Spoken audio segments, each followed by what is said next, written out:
रटते बीती रे उमरिया राम राम रटते रटते बीती रे उमरिया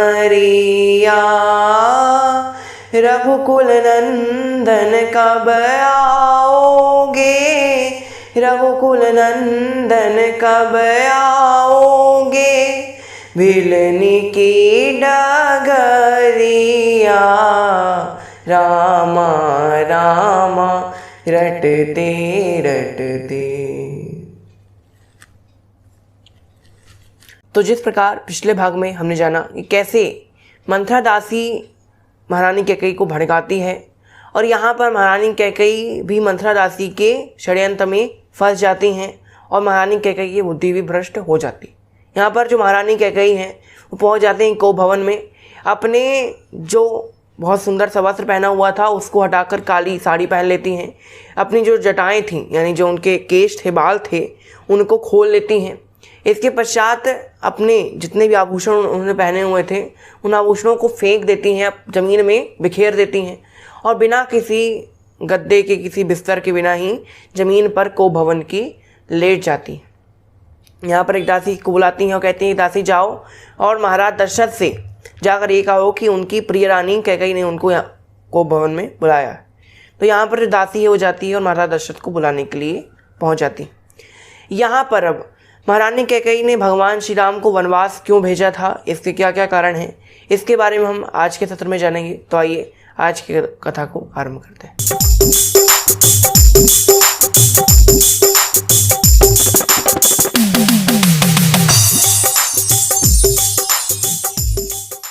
यहाँ पर पहला कारण भगवान श्री राम के बालपन से जुड़ा हुआ है और यहाँ पर ये जो कारण है वो रामायण और कृष्ण कथा यानी त्रेता युग और द्वापर युग इन दोनों को जोड़ने का कार्य करती है। ये कथा मंथरा दासी मतलब कैकेयी माता की ये कथा वो भगवान श्री राम के द्वापर युग से भी संबंध रखने वाली है।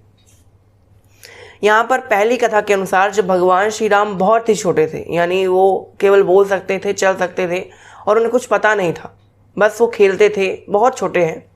यहाँ पर भगवान श्री राम खेलते खेलते खेलते खेलते पहुँच जाते हैं कैकेयी माता के कक्ष में। यहाँ पर कैकेयी माता अपने कक्ष में एक दिन बैठी हुई थी। यहाँ पर जो भगवान श्री राम है वो खेलते खेलते पहुँच जाते हैं कैकेयी माता के कक्ष में।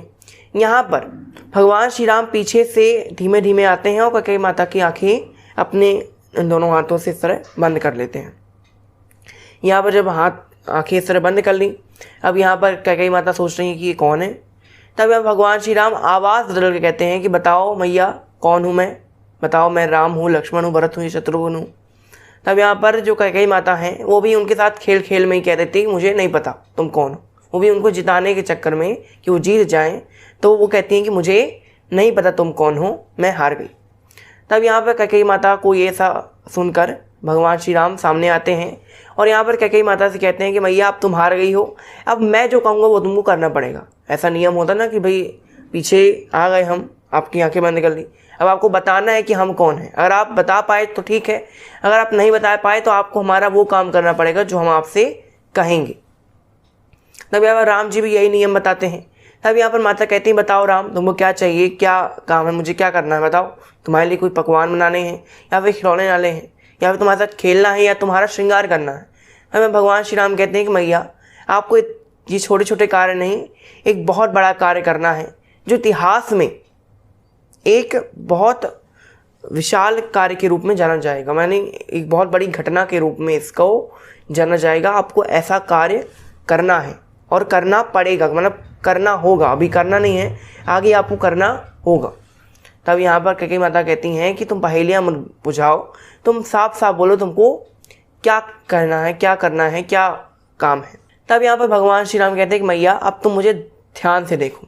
यहाँ पर भगवान श्री राम अपना मुख खोलते हैं और मुख खोलते ही अखिल सृष्टि ब्रह्मांड भगवान श्री राम के मुख में जो समाया हुआ था वो कैकेयी माता को दिखाई दे जाता है। कई सारे लोक हैं, सत्य लोक है, ब्रह्म लोक है, विष्णु भगवान का क्षीर सागर है, 7 दरवाजे खुलते हैं। साक्षात भगवान श्री नारायण शेष नाग पर लेटे हुए हैं। यहाँ पर माता लक्ष्मी उनके चरणों को दबा रही हैं। भगवान श्री भोलेनाथ का कैलाश पर्वत दिखता है। भगवान श्री भोलेनाथ और पार्वती माता बैठे हुए हैं। यहाँ पर ब्रह्म जी का ब्रह्मलोक दिखाई देता है। यहाँ पर अंतरिक्ष, करोड़ों सूर्य, करोड़ों ब्रह्मांड कैकेयी माता को भगवान श्री राम के मुख में दिखाई देते हैं। कई सारे लोक, इंद्र लोक, वायु लोक और कई सारे कितने 14 भुवन, तीनों लोक, पृथ्वी लोक, पाताल लोक, अतल, वितल, सुतल, तलातल, रसातल, महातल, ये सारे लोक कैकेयी माता को भगवान श्री राम के मुख में दिखाई पड़ते हैं। ज्वालामुखी, कई सारे समुद्र, 7 समुद्र, 7 द्वीप, हर प्रकार की वस्तु, हर प्रकार के जीव जंतु, साक्षात कैकेयी माता को भी भगवान श्री राम के मुख में वो खुद दिखाई देती हैं। यहाँ पर ऐसा देखती हैं तो एक समय के लिए माता कैकेयी जो है वो अचंभित रह जाती हैं। यहाँ पर वो समझ जाती हैं कि राम कोई साधारण बालक नहीं है, राम साक्षात परमपिता परमेश्वर भगवान श्री विष्णु का अवतार है। वो समझ जाती है। यहाँ पर कैकेयी माता जान जाती हैं और कहती हैं राम से कि राम, मैं जान गई हूँ तुम कोई साधारण बालक नहीं हो, साक्षात परमपिता परमेश्वर का अवतार हो। यहाँ पर भगवान श्री राम कहते हैं मैया, अब तुम ये जान ही गई हो, अब मैं तुमको एक बहुत बड़ा कार्य सौंपने वाला हूँ, लेकिन उससे पहले मैं थोड़ा सा एक पृष्ठभूमि तैयार करता हूँ कि अगर आपने वो कार्य किया तो क्या क्या हो सकता है। यहाँ पर भगवान श्री राम कहते हैं कि मैया, ये जो कार्य है वो बहुत ही कठिन है, बहुत कठिन है। हो सकता है इस कार्य के कारण तुमको इस संसार में निंदा का सामना करना पड़े। हो सकता है इस कार्य को करने से लोग तुम पर थू थू करें, यानी तुमको धिक्कारें, तुम्हारी बुराई करें, हमेशा तुमको गलत माने। हो सकता है इस कार्य को करने से तुम्हारा बेटा तुमसे छिन जाए। हो सकता है इस कार्य को करने से कोई तुम्हारे ऊपर देखे तक ना, कोई तुमसे बात तक ना करे। हो सकता है इस कार्य को करने से तुम्हारे पति भी तुमको ठुकरा दें। हो सकता है इस कार्य को करने से तुम्हारे पति की भी मृत्यु हो जाए। हो सकता है कि इस कार्य को करने के पश्चात तुम कभी भी किसी को भी अपना मुंह दिखाने लायक ना रह जाओ। तो पहले माता बताओ कि आप ये कार्य करने के लिए तैयार हो या नहीं, क्योंकि ये जगत कल्याण का कार्य है। भगवान श्री राम ने ये भी कहा कि जगत कल्याण का कार्य है, और जगत कल्याण के कार्य में कहीं ना कहीं अगर अच्छा कार्य हो रहा है तो कहीं ना कहीं आपको कुछ बुरा भी सहना पड़ता है, यानी कुछ अच्छे के लिए कुछ खोना पड़ता है, कुछ पाने के लिए कुछ होना पड़ता है। तो राम जी कहते हैं कि मैया, अगर आपको जगत कल्याण करवाना हो और ये सारी शर्तों को मंजूर हो आप, तो आप मुझे बताइए। तब यहाँ पर माता कैकेयी कहती हैं कि हे प्रभु, मैं जान गई हूँ आप कौन हैं, और आप जो भी करेंगे वो जन कल्याण के लिए ही करेंगे। यहाँ पर कैकेयी माता कहती हैं कि अगर मेरी निंदा होने से, अगर मुझे लोग धिक्कारते हैं और उसके बदले अगर तुम्हें प्रशंसा मिलती है, तो मैं उस धिक्कार को भी सहन करने के लिए तैयार हूँ। अपने ऊपर उस कलंक को सहने के लिए तैयार हूँ जिस कलंक के कारण तुम आगे चल के बहुत बड़े राजा बनोगे। तब यहाँ पर जो भगवान श्री राम हैं वो जान जाते हैं कि माता भी बहुत दृढ़ है। तब यहाँ पर राम जी कहते हैं कि माता, अब मैं आपको वो कार्य बताने वाला हूँ। तब यहाँ पर माता कहती नहीं रुको, अब यहाँ पर जब मैं इतने सारे बलिदान दे रही हूँ तो मैं भी चाहती हूँ कि तुम मुझे कुछ दो, क्योंकि तुम परमात्मा हो। तब यहाँ पर भगवान श्री राम ने कहा, बोलो माता, तुमको क्या वरदान चाहिए बताओ। अब यहाँ पर माता कैकेयी ने कहा था कि राम देखो, इस जन्म में तो तुम कौशल्या के गर्भ से तुमने जन्म ले लिया, लेकिन अगले जन्म में, क्योंकि तुम भाई भगवान हो, अवतार तुम लेते रहोगे, अगले युग में या कभी भी तुम जब अवतार लोगे तब तुम कौशल्या के गर्भ से नहीं, मेरे गर्भ से अवतार लोगे, ऐसा तुमको वचन देना पड़ेगा। तब यहाँ पर भगवान श्री राम कहते हैं तथास्तु, मैं आपको ये वरदान देता हूँ। यहाँ पर अब कृष्ण कथा से संबंध यहाँ पर स्थापित होता है। यहाँ पर जो देवकी माता हैं वो पूर्व जन्म में कैकेयी माता थी, और पूर्व जन्म में जो जनक जी हैं, दशरथ जी हैं, जो दशरथ जी हैं वो आगे चल के कौन बन जाएंगे? वसुदेव जी। और कैकेयी माता आगे चल के क्या बन जाएंगी? देवकी माता।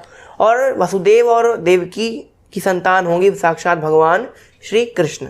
और भगवान श्री कृष्ण और राम दोनों एक हैं, राम कृष्ण दो एक हैं, अंतर नहीं निमेश, इनके नयन गंभीर हैं, इनके चबल विशेष।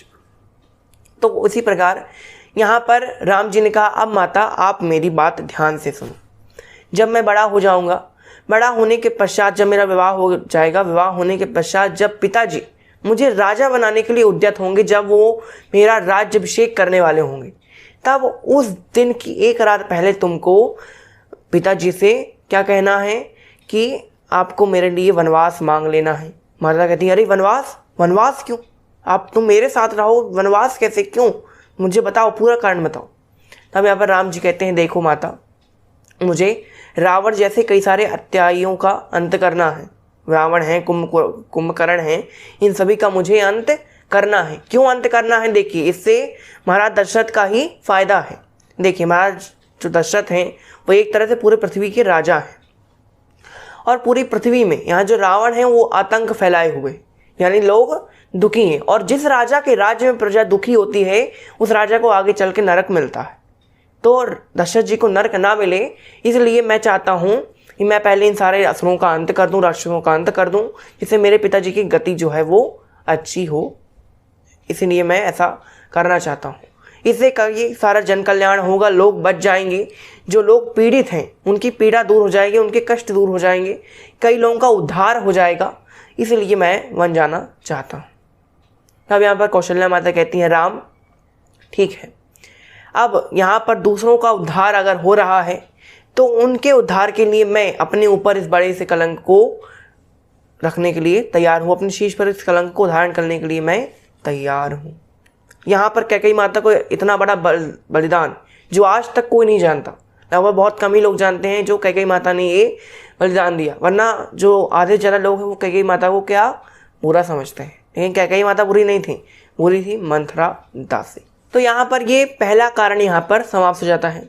यहाँ पर अब एक दो और कारण हैं, तो इन दो कारणों के बारे में हम अगले सत्र में जानेंगे। तो आज की कथा को हम यहीं विराम देते हैं। आज के लिए बस इतना ही। आपका बहुत बहुत धन्यवाद। घर पर रहिए, सेफ रहिए, मुस्कुराते रहिए। जय श्री राम।